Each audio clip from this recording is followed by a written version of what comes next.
Assalamualaikum warahmatullahi wabarakatuh. Jumpa lagi dengan saya Arham Yusuf pada materi-materi seputar komputerisasi.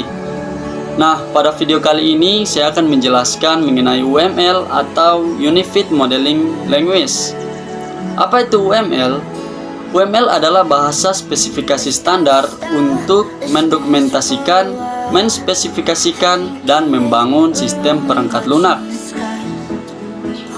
UML juga merupakan suatu metode permodelan secara visual untuk sarana perancangan sistem berorientasi objek, atau suatu bahasa yang sudah menjadi standar pada visualisasi, perancangan, dan juga pendokumentasian sistem software. Apa saja fungsi-fungsi dari UML? Fungsi dari UML antara lain yaitu dapat memberikan bahasa permodelan visual kepada pengguna dari berbagai macam pemrograman maupun proses rekayasa. Kemudian dapat menyatukan praktek-praktek terbaik yang ada dalam permodelan. Kemudian dapat memberikan model yang siap untuk digunakan. Merupakan bahasa permodelan visual yang ekspresif untuk mengembangkan sistem dan untuk saling menukar model secara mudah. Kemudian dapat berguna sebagai blueprint sebab sangat lengkap dan detail dalam perancangannya, yang nantinya akan diketahui informasi yang detail mengenai coding suatu program. Selanjutnya dapat memodelkan sistem yang berkonsep berorientasi objek. Jadi tidak hanya digunakan untuk memodelkan perangkat lunak saja. Kemudian dapat menciptakan suatu bahasa permodelan yang nantinya dapat dipergunakan oleh manusia maupun oleh mesin. Kemudian ada jenis-jenis diagram UML, yaitu yang pertama use case diagram. Use case diagram yaitu salah satu jenis diagram pada UML yang menggambarkan interaksi antara sistem dan aktor.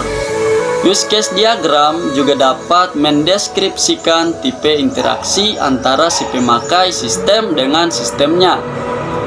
Kemudian yang kedua yaitu activity diagram. Activity diagram atau diagram aktivitas yaitu salah satu jenis diagram pada UML yang dapat memodelkan proses-proses apa saja yang terjadi pada sistem. Kemudian yang ketiga yaitu sequence diagram. Sequence diagram yaitu salah satu jenis diagram pada UML yang menjelaskan interaksi objek yang berdasarkan urutan waktu. Sequence diagram juga dapat menggambarkan urutan atau tahapan yang harus dilakukan untuk dapat menghasilkan sesuatu seperti pada use case diagram. Selanjutnya yang keempat yaitu class diagram. Class diagram yaitu salah satu jenis diagram pada UML yang digunakan untuk menampilkan kelas-kelas maupun paket-paket yang ada pada suatu sistem yang nantinya akan digunakan. Jadi, diagram ini dapat memberikan sebuah gambaran mengenai sistem maupun relasi-relasi yang terdapat pada sistem tersebut. Selanjutnya yaitu state machine diagram. State machine diagram yaitu salah satu jenis diagram pada UML yang menggambarkan transisi maupun perubahan keadaan suatu objek pada sistem.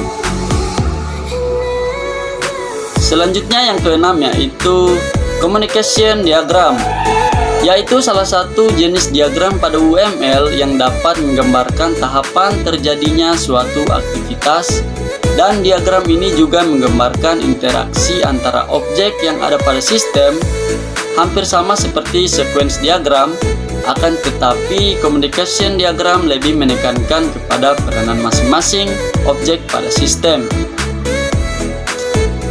Kemudian yang ketujuh yaitu development diagram. Development diagram yaitu salah satu diagram pada UML yang menunjukkan tata letak suatu sistem secara fisik. Dapat juga dikatakan untuk menampilkan bagian-bagian software yang terdapat pada hardware.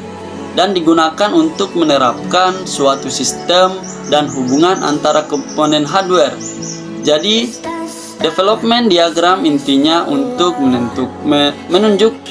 menunjukkan letak software pada hardware yang digunakan sistem. Kemudian yang terakhir yaitu komponen diagram. Komponen diagram yaitu salah satu jenis diagram pada UML yang menggambarkan software pada suatu sistem. Komponen diagram merupakan penerapan software dari satu ataupun lebih kelas, dan biasanya berupa file, data atau X, source, kode, table, dokumen, dan lain sebagainya.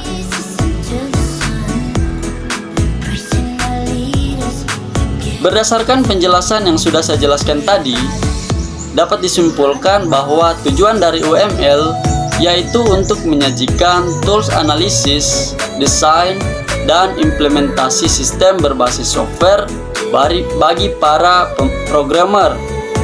Dengan begitu, industri yang menggunakan UML bisa lebih maju dengan adanya tool visual modeling ini. Nah, mungkin hanya itu penjelasan mengenai materi UML atau Unified Modeling Language. Apabila ada kekurangan, saya mohon maaf. Wassalamualaikum warahmatullahi wabarakatuh.